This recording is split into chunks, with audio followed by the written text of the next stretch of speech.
Potting. How about you, everybody? Welcome to the Auburn Live Recruiting Show. I'm your host, Jeffrey Lee, Senior Recruiting Editor for Auburn Live on 3. If you're not a member of that site, you absolutely should be. You're absolutely missing out. That is for sure. I am joined, as always, M60% of the time, by Mr. Jhead. How about you, Mr. Jhead? Hey, how you doing, brother? Now, today, my name on the board was Jhead. There was somebody. I saw that.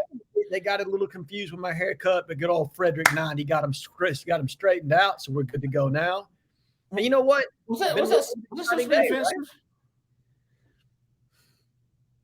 Sorry, I'm sorry. I'm trying to get this light. There we go. Was he taking a shot at you? I don't know. Is that offensive to? No, wasn't offensive to me. I think he meant to say Jhead. It came out as Jhead. Fred 90 got it all squared away. Said, yes, he does have that fade haircut, but you don't have to worry about it. He's in the Coast Guard. Any which way, been a little bit of an exciting day on the corner. Man, what a day for Auburn, man. We've been waiting for a day like this. I actually went on the On 3 podcast with Josh Newberg, and I was like, dude, Auburn fans need a win, you know? Yes. And Joe Phillips was nice, but was it an anomaly? You know, was it the new norm, as Josh Aldridge sneakily said today on Twitter? And it was good to see Auburn steal the second linebacker from Georgia in the last 6 weeks and beat Alabama head-to-head for an in-state 5-star, something that hasn't happened since, I think it was Marlon Davidson. But, I mean, do you really count the brother of Ken Carter, who was a coach at the time and off the field? You know, go back. I can't remember. Jhead, do you? TD Moultrie probably was he a 5-star? Well, not 5-star, because TD was a high 4, so he was on verge of 5. But that's the last big in-state recruitment I can remember us winning head-to-head against Alabama for a guy they wanted. And was Carry-On? Carry-On was before that. I think he was 2015. But was he a 5-star? Was he Alabama top target? He was a high 4. He was a high 4. Okay. I think he was 5 at one point and then dropped back to a 4. You know how Rivals does their rankings sometimes. Sure. So, I know very well. But anyway, you know what? For it to be a rivalry, each team's got to get some wins, right? That's right. And Auburn has been too long without a series of wins. Joe Phillips was nice. You're right. But that was an in-state guy over Georgia. Demarcus Riddick was an in-state guy over Alabama. The first 5-star since 2019, Owen Papo. That is the first 5-star that we've had committed. And it's just been too long, and it's a day that Auburn fans should be happy about. They should be proud about. You know what I mean? It's been a long time coming. And it's, we talk about signature wins. This was, without a doubt, a signature win, but also a domino piece, because guys see a player like Demarcus Riddick commit, and they start to think to themselves, well, what's Auburn got going on over there? Maybe I want to know more about Auburn. It's okay for me to be a great player and go to Auburn now. It's a tone setter. Josh Aldridge loves that domino gif on Twitter. Well, he just hit one today, and credit to Josh Aldridge, because him and Hugh Freeze brought this one home. Man, what a day. This is I want to talk. We're going to talk more about D'Angelo. And I was thinking about D'Angelo Barber, because I'm thinking, man, look at the linebackers they've got right now. Yes. D'Angelo Barber, who is not a slouch by any means. Joe Phillips, Demarcus Riddick. You still got Wyatt Simmons on the board. You still got Bradley Shaw. Bradley Shaw's on the board. And, you get one of those two guys, you got a stud group of linebackers in this class. And it was a huge, important, huge need for Auburn in this class. Let me get to my bird dogs, big dog, because I'm just loving bird dogs more and more, man. If you've been listening, you know what I'm talking about. If you haven't, man, you've got to try out these new bird dog shorts. And I certainly have been. I'm wearing the blues today. Oh, look at Zach, put me big. Yo, I don't know if that's a good thing or a bad thing, me, dog. let me show you though, for real. Look at this. Man, I used to be, you see what I'm saying? Hold on. Look at you. Hey, what's up? Look, they got that white bird dog on the back. That's my tramp stamp. They got the khakis with the liners in them. The liner is actually green, so you can't see it because of my green screen. But great stuff, man. I love bird dogs. They're very comfortable. Obviously, they make you look good. I mean, need I say more? Give them a try, man. If you haven't already, birddogs.com/Auburn. Use that promotional code. Get you a free tumbler, Yeti style tumbler. Bird dogs. Holy crap, I'm out of breath. birddogs.com/Auburn. AUBURN in all caps. Man, these are these stretch khaki shorts designed to fit slimmer through the thigh and gives you fully sculpted look. You should see my butt in real life. They do the exact same thing as Lululemon, but they fit way better. They fit way better than regular shorts. They're made of stiff or stretchy cotton. Bird Dogs fixed this issue by inventing cloud knit fabric. That's what's so soft about them. They look just like khaki, but stretches so you get a way slimmer fit without having to sacrifice your movement.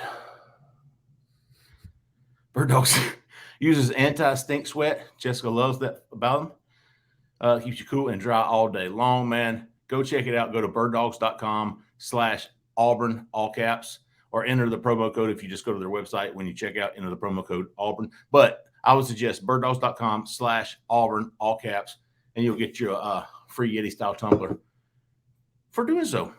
Appreciate everybody, man. Bird Dogs is fantastic. All right, so what I was wanting to say about Demarcus Riddick, and first and foremost, Cole Pinkston was on scene today. He had boots on the ground there at Chilton County High School. Did a fantastic job, dude. Cole is absolutely killing it. We are very fortunate to have him at Auburn Live, and I know the subscribers are loving him and his coverage. Yes.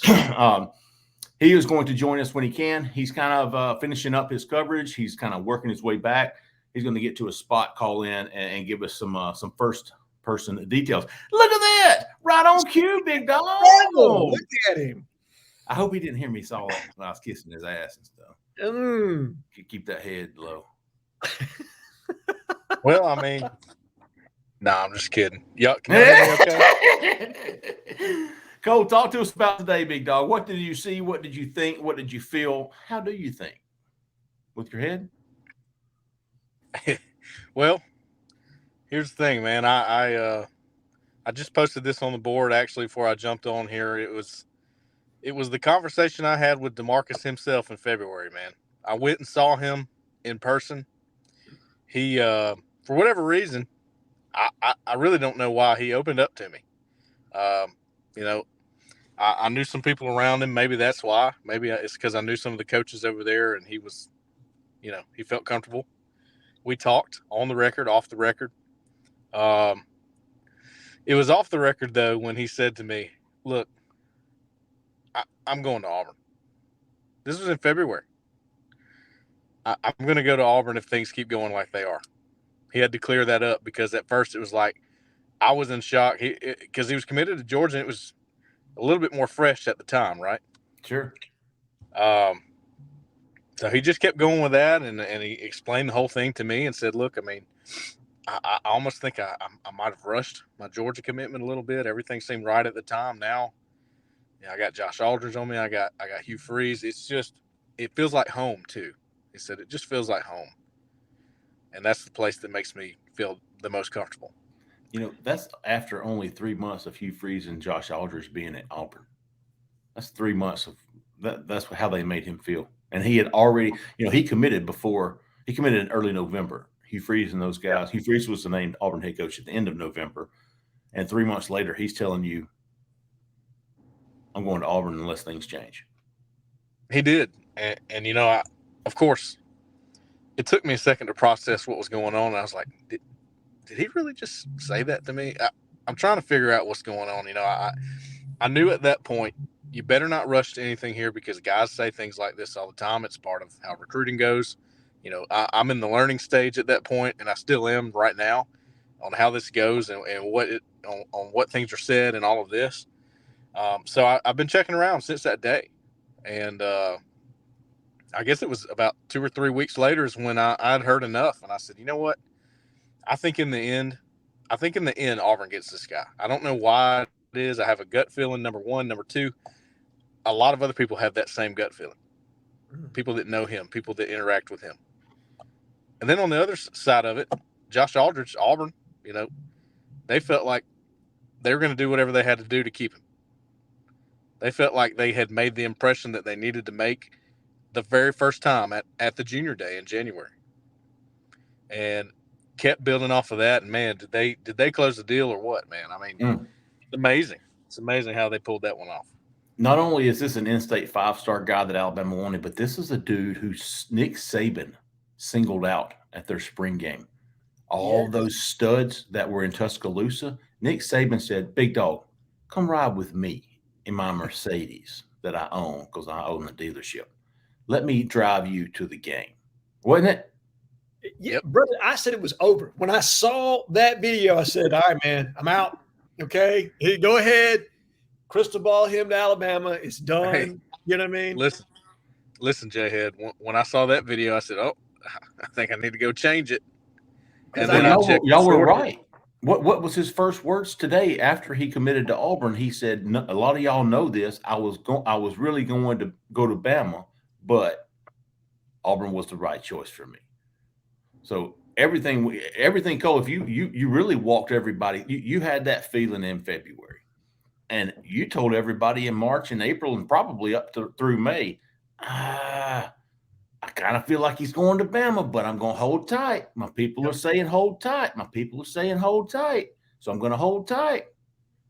And that's exactly what happened. He was feeling Auburn. He went to Alabama. He went to Tuscaloosa.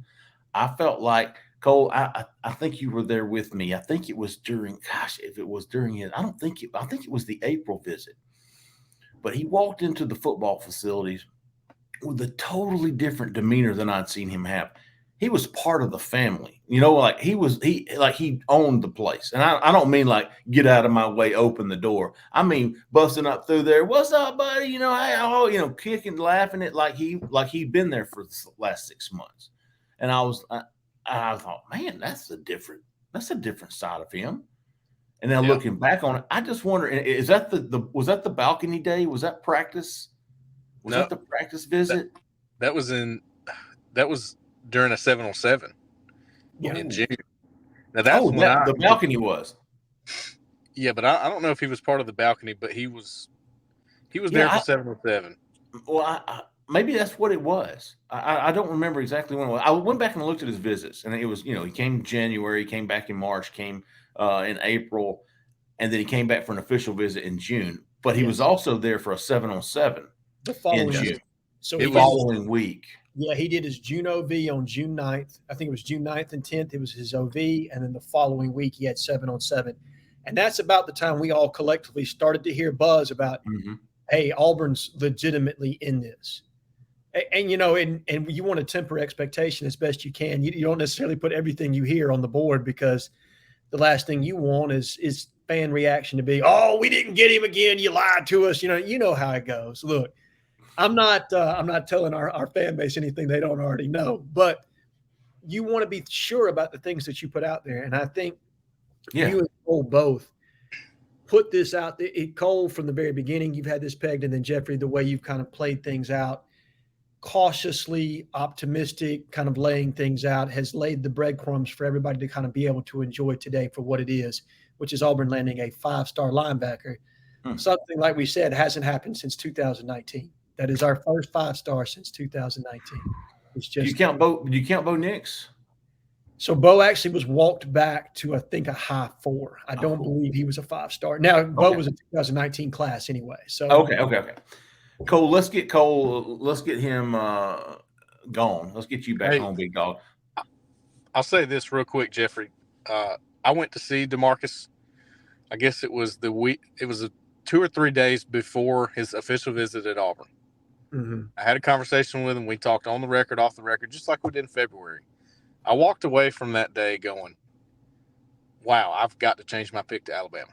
I have to. He's not going to Auburn. Right. Not going to happen." He goes on his OV. I still hear the same kind of thing. We think it went really well, but, I just don't know. He comes back for that 7-on-7 less than 7 days later, or 7 days later, whatever it was. again, his demeanor is totally different. I think this is what you're talking about, Jeffrey. Maybe that's what it was. Totally different. Messing around. And then I talk to some people and they go, hey, we got him. We got him. We were all hearing that. Yeah. We didn't say any, we didn't come out and say that, but we were all seeing it. We were all hearing it. What today did for me, Jhead, mostly because you understand where I've been coming from cautiously, hey, I know what I'm hearing. I know what he's telling people. I know what I've seen. I'm just telling you, hold the F on. Yeah. I'm not running to make a prediction because there's still a lot of time. But what today did for me, it gives me more confidence in Auburn moving forward. Yes, that this staff knows how to accurately peg recruitments that they're in. And so the information that you're getting, you can rely on. And look, I'm not trying to bash any other staff that's ever been at Auburn, but that hasn't always been the case, right? Like you would get positive feedback that something was going to happen, and then the opposite typically happened. So go ahead, finish it up. No, I was just going to say, so it gives you trust and faith in what you're hearing. And even more so if you back it up. See, Cam Coleman, I didn't know what to make of that, right? But I thought, man, if y'all will remember, I dropped Cam Coleman from 60 to 55 and everybody freaked out. Yeah. And I wrote this on the board. I should have put more stock into the intel I was getting at that time because it was, if tomorrow's signing day, he's not coming here. Right. Yeah. And that's why I dropped him from 60 to 55 and people freak out. And I was like, well, I hear you, man. I still think in the end he signs with Auburn. So if I'm going to be stubborn and stick with this, then I might as well put my prediction in. And of course he freaking committed the next day to A&M. Of course. I mean, that's the most Jeffrey Lee thing that's ever happened. I mean, that's my life, people. Let me just tell you. That is happened. Ask Jessica. She's like, my life was great until you came in it. Now I get all the red lights and the line. I'm always at the end of the line. And, Chick-fil-A, I get cut off 3 cars. So anyway, that's just how it goes. But moving forward, do I have more confidence in Auburn flipping Perry Thompson? I do. Yes. I do too. I do as well. I do. That's where all the eyes are, is on one Perry Uno Thompson as we start to make our way into Big Cat Weekend. But before we get down that rabbit hole, Cole, talk to us about Demarcus Riddick, the player. What are we getting with him? And we know he's a 5-star, but what are we getting from him? Here's the thing. This is how I truly view this, and it might be a little bit controversial, and that's okay. I think DJ Barber, who's currently committed to Auburn, is a better linebacker right now than Demarcus Riddick. Fair. I like it. But down the line, when Demarcus Riddick figures things out, when he starts to learn his position and he's not playing, receiver, safety, corner, all these things that he's playing right now, punt return, he's gonna refine his skills at linebacker, and there's not another skill set like that in this class. There's just not. He's got one of the most elite skill sets for defensive football. Okay, so he can line up in a lot of different places. It doesn't matter, and that's what Josh Aldridge is thinking. Hey, I gotta get. It doesn't matter what you are. We got to get you. We will figure this out later. Whether you're an edge, whether you're an inside guy, whether you're a guy that can sort of line up like a nickel and cover a guy in the slot, it doesn't matter. You can do all those things. We're going to get you here, and we're going to get you to playing linebacker full time. You figure things out, and you will be one of the best linebackers in the SEC because there's nobody else with a skill set like this. I agree, Cole. And to me, he's a little bit more explosive, but there's a lot of Carlos Dansby that Demarcus Riddick reminds me of. If you remember, Dansby was an all-state wide receiver. Yeah. And Tuberville even told him he could come to Auburn and play receiver. Now, he lied to him because he let him have one practice at receiver, and then the next day he was at linebacker. Yeah, he told him the truth. That's what he was politicking. No doubt. Tubby was good at that. Absolutely. But Carlos was the same way, where he played multiple positions in high school: receiver, safety, linebacker, defensive end. He did it all. Now, like I said, I think Demarcus is a little twitchier. I think he's going to be a little bit more natural in the box earlier than Carlos Dansby was, but I see a lot of the same skill set there. And to me, that's kind of the comp. if you're looking at it from an Auburn standpoint. And you hate to put that on somebody because Carlos Dansby obviously has been one of the more successful Auburn linebackers in our storied history. Yeah. But that's, you got to call it what you say. My favorite. Yeah. Him and DT. Whew, buddy. My goodness, son. And then you had Travis Williams also in that group. And Terrius Williams was also there. Cole, before you go, buddy, give us a quick run-in on. I know you had the next commit. You had, let's see, I think you had 7 names on there. Mm-hmm. What are you seeing for Big Cat? What are you expecting? What could Auburn fans possibly expect? Could Perry Thompson be on the way? Could Malcolm Simmons be on the way? Well, I'm with you, Jeffrey. I now have a little bit more confidence that Auburn could pull off the Perry Thompson thing. And it's just so tough to go all in on something like that with how things have gone. But look, you got proof that it can happen today with Demarcus Riddick. I mean, that is one that Auburn does not win. If it's last year, if it's the year before that. Something changed this year to make that happen. All right, so I believe that can happen too. And Perry Thompson is in my Who's Next to Commit article. I've got guys like DeAndre Carter, who's going to be there at Big Cat. Malcolm Simmons is a guy that we're watching pretty close. I threw Bradley Shaw in there. I don't know if you noticed, but Wyatt Simmons is not in there. I'm losing. I put Bradley Shaw in there because I just think if he's going to be at Big Cat weekend. Now, we've seen reports. I think it was Jason Caldwell who reported that Auburn and Alabama were sort of the top schools for Bradley Shaw. Yes. Yeah. All right. Here's a scenario for you. What if now that Riddick is with Auburn, Alabama wants to fall back on Bradley Shaw? Is it Which possible is what Auburn was planning to do, right? Is it possible that Auburn wants to block that from happening as well? Right? Are you losing confidence in Wyatt Simmons? I am. Me too. I'm losing confidence in him a little bit. And I don't think it has anything to do with Auburn. I think Auburn wants him, but at the same time, I think that they like Bradley Shaw better than they did this time a year ago. I really believe that Bradley Shaw has surged up a little bit on this board. And him being at Big Cat, I think the timing is interesting. I'll put it that way. I think it's to the point that they would take a first in the boat from either of the two.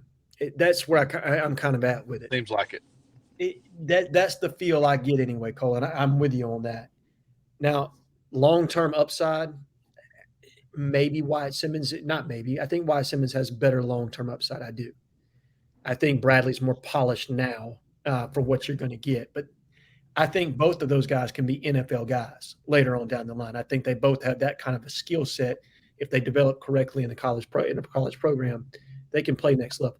So apples and oranges somewhat there. Right. For me with Wyatt Simmons, I've never talked to him. I've never seen him. Cole and Christian, I think, got him on the phone after his visit. Dude, I don't think he's talked to anybody since. He did respond to my text message asking about Big Cat, and he said he would not be there. So that's the only other time. I know not just people. I know Auburn felt good about Wyatt Simmons before. Yes. I don't know how they feel about him now. I probably need to check. But I do know other schools felt good about Auburn a month ago and Wyatt Simmons. Right. So I give Auburn the edge. It's just that, man, when I have Auburn leading on the hot board, I like to have some kind of intel every so often just to kind of back it up. Sure. Yeah. But then again, I was thinking, well, I hate to take him off because I don't have any intel to back that up either. I don't. Although I you know what, I've probably heard more about other schools, Clemson, Arkansas, rising. Yep. Yes. And Wyatt Simmons than I have. Wyatt Simmons is still looking really good to Auburn.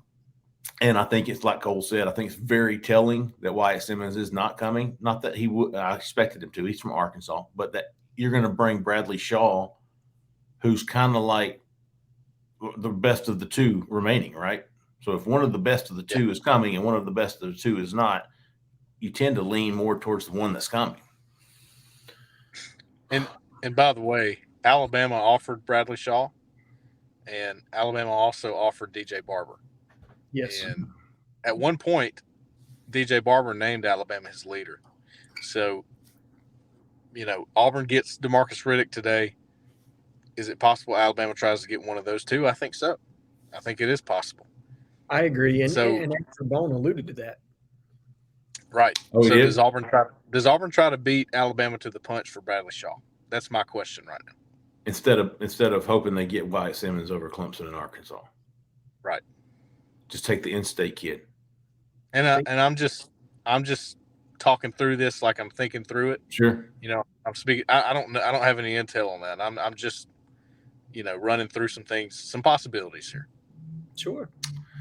I think that's fair, man. Yeah, that's all you can do right now is try to connect the dots with what's going on there. I don't think Auburn wants two more. I think Auburn wants one more linebacker. I think they've got 3 of the 5 that they want. They want one of the remaining 2.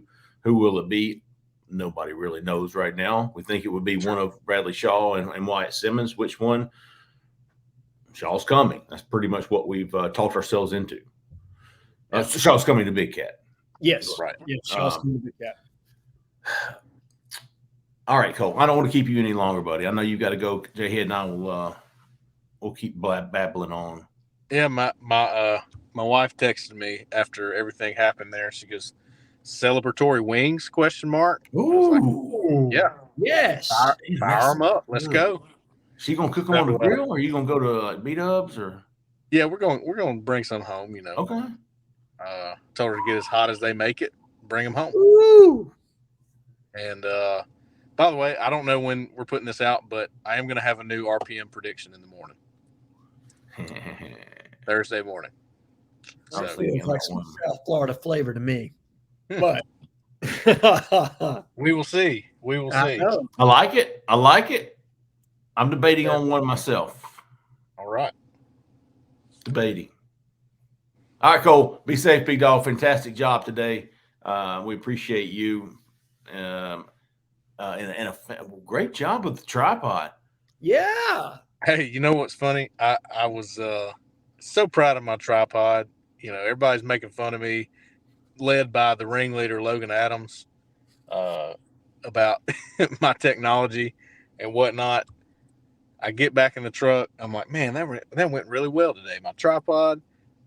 I'm on the interstate and I go, my tripod.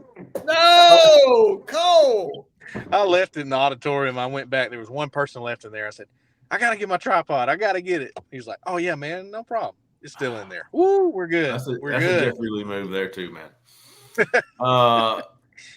Good stuff, Cole. Be safe on your way home, big dog. Yes, all right, we'll talk to you tomorrow. Yes, sir. See y'all later. All right, later, buddy.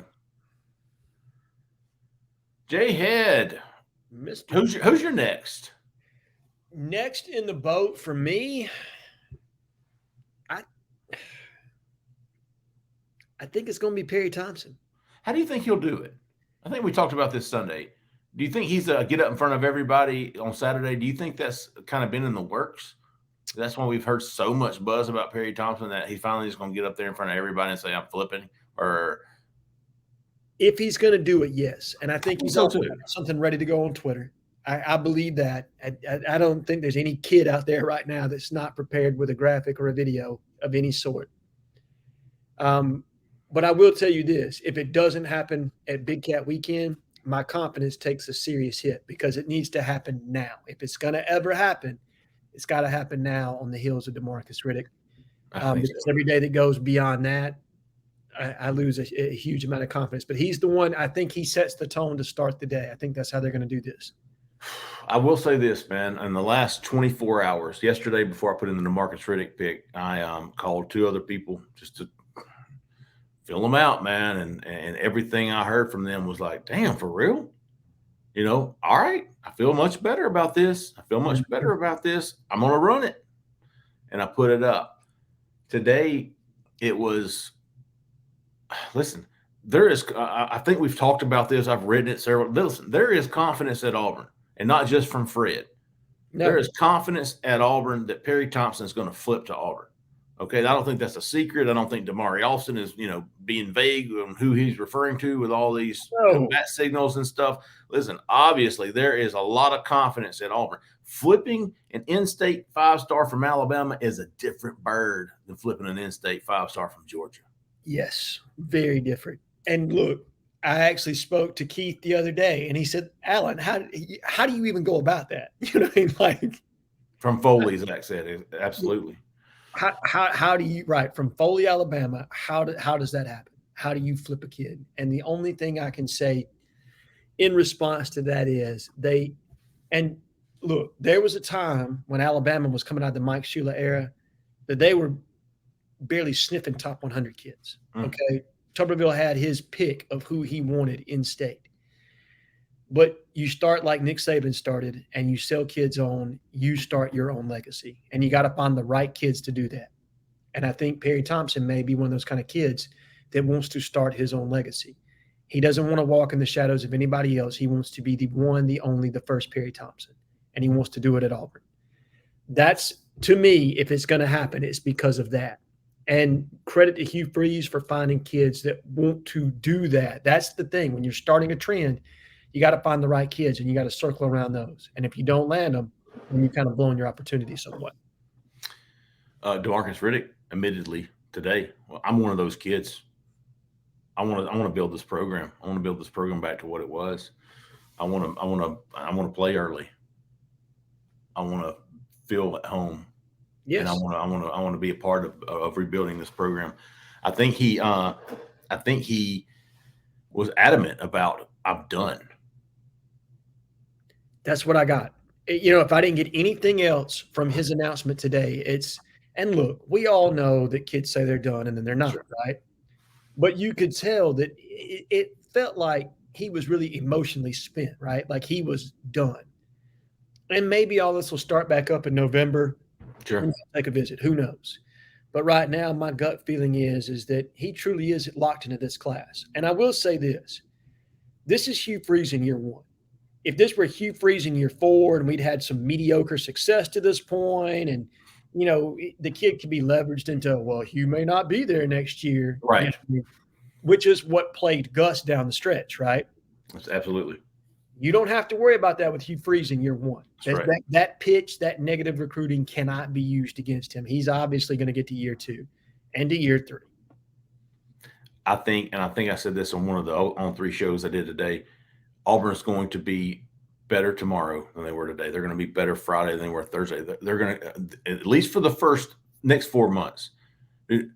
I just feel like it's only going to be positive PR for Auburn moving forward. Even the losses are going to look good. I really believe that. I don't think you're going to look at a team and go, what the freak? I mean, what's going on here? Right. I think you're going to see a bunch of kids playing their freaking ass off. And maybe a little overmatched sometime by some more talented teams. But I think Hugh Freeze is a damn good ball coach. I think he's going to have schemes ready to go. He's going to keep this team in games. And I really feel like nothing but positives are going to come out of this season when it comes to recruiting, what fans have, expectations moving forward. I think everybody is going to walk away. There might be some heartbreakers, man. It's going to happen. But everybody's going to walk away going, I'm proud. We're on the right track. We're on the right track. Yes. That you're seeing that fight week after week after week. No blowouts. No Auburn going in there and getting absolutely pummeled. That they're going in there and they're laying their guts on the line each and every week. And you see that buy-in and you see that fight and that drive that you need to start a program. I'm with you, Jeffrey. I think that's exactly, this team is going to be scrappy. Mm-hmm. The team is going to show up to play every week, and they're going to be 7-5 with a top 10 class when it's all said and done. That is my prediction. I hear you. From the very beginning, maybe 8-5 with a bowl win. But you're going to get one you weren't supposed to get, whether it's Ole Miss, whether it's A&M, you're going to get one of those. Okay? And you're going to find your way to a winning record and a bowl game and a top 10 recruiting class. And everybody in Auburn's going to be on the same sheet of music. And moving into year 2, now you've set the table for what it can be. We're moving back into respectability, everything beyond that. I really feel like Heupel at Tennessee The trajectory he has that program on, the recruiting classes that he's putting together, I really feel like that should be Auburn's expectation, Auburn fans' expectations. Yes. And I don't feel like Hugh Freeze this year with this team, with the transfers, with these guys. I don't feel like there's going to be an egg laid. I don't expect another Penn State. No. God, I hate saying that. I worked so hard on that game to build it up. Remember all the recruits coming for that game? It was like the biggest game ever. All these recruits, 5 stars coming for Penn State. Dude, it was over by halftime, and I was like, "You got to be." I worked 80 hours a week, leading up to that game. And people don't see all the hard work. Like I get a chance to kind of see a behind the scenes view of what you guys do. It was you and Keith and Cole, and you're all grinding, and you're calling on these kids, and you're putting your list together, and you're talking to sources, and you're getting ready and prepared. And then to have that, Kay and Lee leave after the first quarter. I think Reuben Bain was there and was like, "What did we just see?" You know what I mean? I can't remember. I was at halftime. I think Cole and I walked outside, and I was like, I don't want to talk to these. Oh, we went outside to interview the kids because they were leaving. Yeah. I think it was me and Christian. I think Christian and I walked outside maybe after the second quarter at halftime to catch the kids that were leaving. And I was just like, anyways, I don't feel like Hugh Freeze and this team is going to do that. I don't think they're going to disappoint the fans the way that coaching staff and that team that night disappointed those fans that night. I don't see that happening. I don't either. I see a team that's going to end. You know what? The other thing is you get all your big games where you could get embarrassed that way at home. And Jordan-Hare will help carry you against Georgia. Worth a touchdown. It will help carry you against Alabama. Now, look, I'm not telling you we're not going to be outmatched in that game. We are. Absolutely. These are teams that have recruited at an elite level. And they've cycled through every 4 years doing it for as long as their head coaches have been there. But sometimes you don't have to have the same level of talent 1 through 44, right? Your 2 deep does not have to match theirs, but you got to have enough impact players littered throughout there to make sure that you can make plays too. And that's where Auburn is in this arsenal. Demarcus Riddick was a big piece of that today in getting this back to where Auburn needs to be with just enough impact players. Zach in the back made a good comment. He said you saw it with Saban, that ULM loss was freaking tough, right? It was disastrous. Obviously, he came back the next day. I think the difference between – and listen, that Alabama team that Saban inherited was terrible. Yes. Like, oh, my God, terrible. You talked about the top 100 recruits that they could not get. That roster was terrible. The difference between that first year of Saban and this first year of Hugh Freeze is the transfer portal. Yes. Hugh Freeze has it. Saban did not. So that's what I don't see like a Sanford upset or a UMass upset or anything like that. I think it's like you, Jhead. I think 7-5, 8-5. Yeah. And but as far as the roster, and Newberg asked me this today, what does this do for Auburn? Well, listen, you talk about Alabama and Georgia, uber talented, right? Yes. So much more talented on paper than Auburn. Okay, and I think this kind of goes back to mine and Cole's debate on, what comes first, you win the living room or win on the field. And this will be for my side, which is to win the living room. But in order, okay, so Demarcus Riddick was going to to Alabama or Georgia. Joe Phillips was going to Georgia. And Auburn said, no, you're going to come here. I mean, it's not that I said you're going to come here, but okay. So the talent level just got a little bit more parity. Those are the guys that Auburn has to keep from going there. Hell, you need Florida and Florida State to do well. You need, to keep Alabama and Georgia from getting everybody that they want. Auburn and other schools are going to have to do that. I think that's big. I don't think I'm saying what I'm really trying to say. I don't think I'm doing a very good job at explaining what I'm trying to say. It's like Alabama and Georgia, they get everybody, and then Auburn kind of gets the leftovers. Yeah. But now Auburn's going, let's balance this out a little bit. Give me this one, and I'll take this one from you. All right. So now their talent level just went down because they didn't get Demarcus Riddick and Joe Phillips, and Auburn's talent just went up. So the closer you get to closing that gap, hey, you get Perry Thompson, your talent level just went up. Alabama's just went down. Now Georgia, they go and sign 2 5-star plus linebackers because they, you know what I mean? And I'm sure Alabama does too. But Auburn's closing the talent gap by getting these guys. Is kind of my point. Listen, Demarcus Riddick was a frontline guy for Alabama. There's no question. He was a frontline guy for Georgia. Alabama, what you just did, and I think this is the point that you were trying to get at, Alabama has an immense amount of depth right now, right? Mm. But you just took one of those depth pieces out of the works. Now the depth that they have or that they would have had is not as good. And this is a guy for Auburn that increases your talent ceiling. Okay. Yes. So like you said, you've narrowed the gap by one move today. Can you add another couple chess pieces at Big Cat Weekend? Because that's what this is about. Is our culmination or, our aggregate of talent going to be the same as Alabama's? No. And it's not about that right now. It's about staggering piece by piece by piece and putting it all together. That's why Hugh Freeze continuously says these first two recruiting classes will tell the tape. If I can get the guys I need in these first two classes, everything else is going to lay itself out the way it's supposed to, because then I will have proof of concept on the field because I got the guys that can run my system. And I've been working to put that in there. I hear you. But it's a situation where you're right. You have got to win the living room because we both know you're not winning a national championship in this year or the next. That's not where Auburn is. But can you win enough? Can you show enough on the field to continue with these wins in the living room to keep these guys secure in the class? Because that is a big thing. You have to win enough to keep the negative recruiting away, because that is what Billy Napier is going to run into this year at Florida. He does not win enough, regardless of what he's done in the living room to this point. If he doesn't win enough right now, all that buzz that Gus used to hear is going to start to filter into that recruiting class. Now, Hugh Freeze is pretty safe in year one, but he knows that he's got to continuously increase the wins year over year to keep the Wolves at bay, because then that recruiting pitch starts to get utilized against him.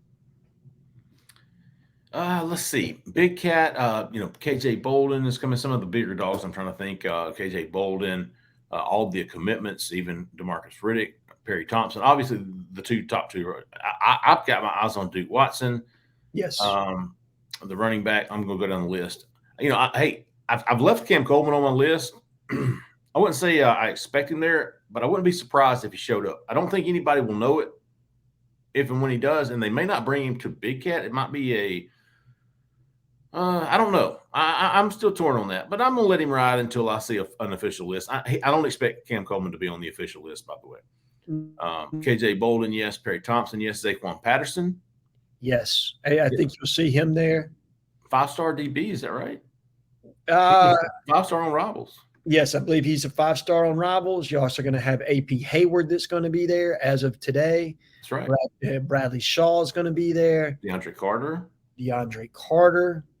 I'll be interested to see if there's any other offensive linemen that show up, obviously. Juice Solomon, Julius Solomon. Yes, which is a big one. That's a guy, and he doesn't get the publicity that some of the other defensive backs that Auburn's recruited lately have been getting, but this is a guy they love. I mean, he came to 7-on-7 and had a monster performance.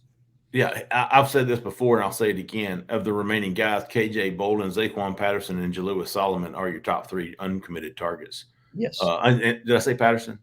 You did. Okay. KJ Bolden, Patterson, and Solomon. Where did South Carolina? I feel like before I went to Hawaii, it was Florida State, and maybe Auburn was trying to stay relevant. And now when I came back, Chad Simmons was actually the one who's like, "Hey man, South Carolina, watch out for South Carolina." Yes. I was like, "Damn, really?" Yeah. And he was like, "Yes." I think he's visiting South Carolina before he comes to Auburn Saturday. That's correct. He's going to South Carolina on Friday. He's coming to Auburn on Saturday, and South Carolina is a legitimate contender. They hosted him on an official visit earlier this year. Shane Beamer's done a really wonderful job in this recruitment. I think Florida State has not necessarily prioritized. They've recruited this kid hard, but I think South Carolina's done a better job of selling him on the program than Florida State has. And it's definitely – I had a post on the board before Chad actually put that out because I'd heard the same thing. Auburn steady, South Carolina rising, Florida State sliding some. I still think those are the top three. Those are the three that you need to look at when you start moving on to August 5th. Yeah. But, yeah, South Carolina's definitely rising some. So how that Big Cat visit goes for Jalewis Solomon, and do you get him to stay for an additional day? That's going to be really big to see how that works out, because I know he's somebody that's very high on Zach and Wes McGriff's board. Be interesting to see right there. Those are some of the bigger names. Now the 2025 list is freaking loaded, son. We just kind of picked around and added one here and there. Although Ryan Williams, I don't know that he's coming Saturday. I don't think he is. I think he's actually going to be in Alabama, and I believe they've reported and confirmed that he's going to be in Alabama on Saturday at their cookout. But where's he going on his way? Right. And that's what we don't know. Right, is he going to stop by Auburn on Friday, then go over to Tuscaloosa on Saturday? Is he going to come to Auburn tomorrow? Zion Grady told me, he told Chad he was going to Tennessee. Told me he's going to Auburn. His uncle's getting the dates mixed up. Not sure what he's going to do. But J.J. Falk and teammate C.J. May coming in. Jordan Crawford. Kid Country's Edwards boy Derek Smith coming up. Is he confirmed coming? Yes. Nice. I think he tweeted it. So a lot of 2025 guys. Hell, you got Keenan Britt and Ezekiel Harris coming from the 2026 class, and even the 8th grader Trent Seaborn, the quarterback from Thompson, is scheduled to come. We'll have a final list for you guys. I hope. I'm hoping we'll have a final list for you on Friday. Stay tuned to Auburn Live on 3 for that. Obviously, we'll be back Sunday night. We'll do a recap of Big Cat. Should have a lot of news coming out of that. Be on the lookout this weekend for commitments. We fully believe that there will be at least 2 commitments, I think, and I don't know who, but I would be surprised if they didn't have somebody on go. Anything else, Jhead? Let's do some how about yous. How about that? Let's do some how about you. Okay, you go ahead. I'll clean up. Okay. I got a how about you to Frank Costello. Man, these guys were hilarious. I can't remember what it was, but it's hilarious. How about you to Pena, 87? Good dude right there. Good poster. Yes. Been around a long time. Mo Pena. How about you to Fill the Barn 21? How about you to Bees 5? B-E-E-Z 5. Bees. And as Cole said, how about you to Logan W? Logan Dub Adams for I can't remember what he did. Oh, he built me my Big Cat banner that I use on my board. I don't know if I'd how about you to him yet. How about you to Logan? All right, so Frank Costello, Pena 87, Fill the Barn 21, Bees 5, Logan Adams. How about you, Jhead? Okay, I'm going to go with J Designs. Definitely for sure. To my man there. Frederick 90. Got to give him some love for all the stuff that he's been putting on the board. He's had confidence in Demarcus Riddick. He's had confidence in Perry Thompson. I think my man's about to pay off. So definitely got to give him a how about you. And then I got to read this passage from Coochie Rabbit. I've been holding on to this one because Coochie absolutely just tattooed Cole. And I thought this was perfect day for Cole because it's his day. Coochie goes, spoke to someone in the know. Apparently Cole has become a sex symbol in certain parts of the fan base. They see him as a big burly teddy bear just passing along. You know what the Bears are? You know what a bear is, right? Yeah. Big burly. Yeah, okay. You know what? You said that a little bit too confidently, Jhead. Of course I know what a bear is. No, man, I'm talking about a bear in San Francisco. All right. Good stuff, man. We're going to do our best to keep everybody updated. Like I said, follow along at Auburn Live on 3. Again, Bird Dogs, Big Dogs. Bird Dogs for the Big Dogs. birddogs.com/Auburn, all caps. Get you one of these tumblers. Get you a butt like mine and these shorts and pants. The pants are really cool too, man. They're a little tight on me because I gained about 8 pounds since I ordered them. So my goal is to drop about 15. I want to drop about 15 so I can get back in them comfortably. All right, that's about it, folks. We appreciate everybody listening. We appreciate everybody watching. Look for a Sunday for Jhead, for Cole, for Zach in the back. I'm Jeffrey Lee, man. Y'all stay at that left lane. See ya.